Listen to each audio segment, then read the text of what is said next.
with me.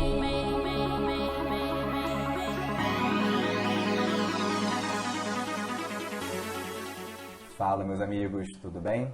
Então, hoje eu vou gravar aqui mais um vídeo para vocês e hoje eu vou falar um pouquinho mais específico sobre a nomenclatura dos músculos, né? Por que que o músculo se chama bíceps, por que que o músculo se chama tríceps, por que que o músculo se chama quadríceps. Então, para a gente responder essa questão, inicialmente a gente deve entender, né, ou analisar o número de inserções proximais ou o número de origens que esse músculo tem. Como, por exemplo, o bíceps, ele tem duas cabeças e ele tem duas inserções proximais. Ou seja, ele tem duas cabeças, ele tem dois pontos de fixações diferentes, né? Cada cabeça ela vai se inserir num processo anatômico diferente. Então, o bíceps, por exemplo, ele é chamado de bíceps porque ele tem duas origens, ou ele tem duas inserções proximais. Ele se fixa em dois processos anatômicos diferentes. E ele tem uma inserção distal, né, similar para ambas as cabeças. Então, o bíceps se chama bíceps porque ele tem duas origens, ele tem duas inserções proximais. E essa é a mesma justificativa para todos os outros grupos musculares, como, por exemplo, o tríceps. O tríceps, ele tem três origens diferentes, né, ou ele tem três inserções proximais diferentes, e ele vai ter uma inserção distal similar para as três cabeças. Então, ele tem três origens, né?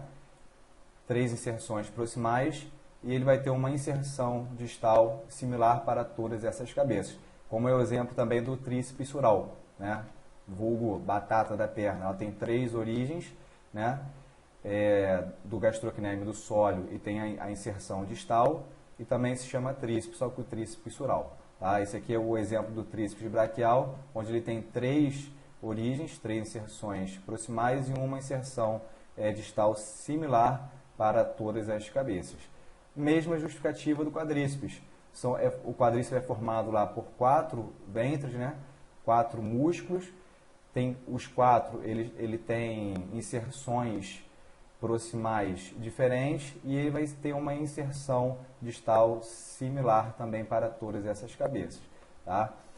Quando a gente pensa um pouquinho sobre essa parte da fase concêntrica e fase excêntrica, todo o músculo, né, ele vai gerar o torque, ou ele vai gerar o movimento relacionado à direção das suas fibras musculares. Então, por exemplo, você tem o bíceps, né, você tem o direcionamento dessas fibras musculares, e quando ele fizer a fase concêntrica, ou seja, quando você tiver a aproximação das proteínas contráteis, você vai ter a flexão do cotovelo. Então, você vai ter que a fase concêntrica quando esse músculo se encurtar, quando esse ventre, né, quando as fibras musculares, as proteínas contráteis se encurtarem e gerarem a fase concêntrica do movimento. Você vai ter a flexão do cotovelo.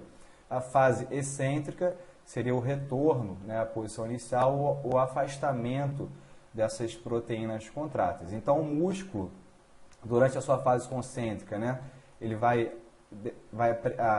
aproximar essas proteínas contráteis e durante a fase excêntrica ele vai afastar essas proteínas contráteis. Tá? Então, só para a gente revisar, o músculo ele vai se chamar bíceps, tríceps, quadríceps, de acordo com o número de cabeças, né, o número de inserções proximais que ele apresenta.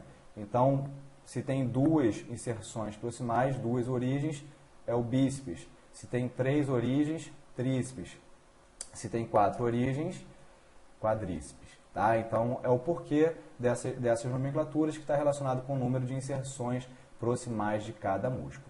Tudo bem? Espero que esse vídeo aí tenha ajudado, né, que sane algumas dúvidas aí de alguns estudantes, né, e até mesmo também de profissionais. Grande abraço aí para todos.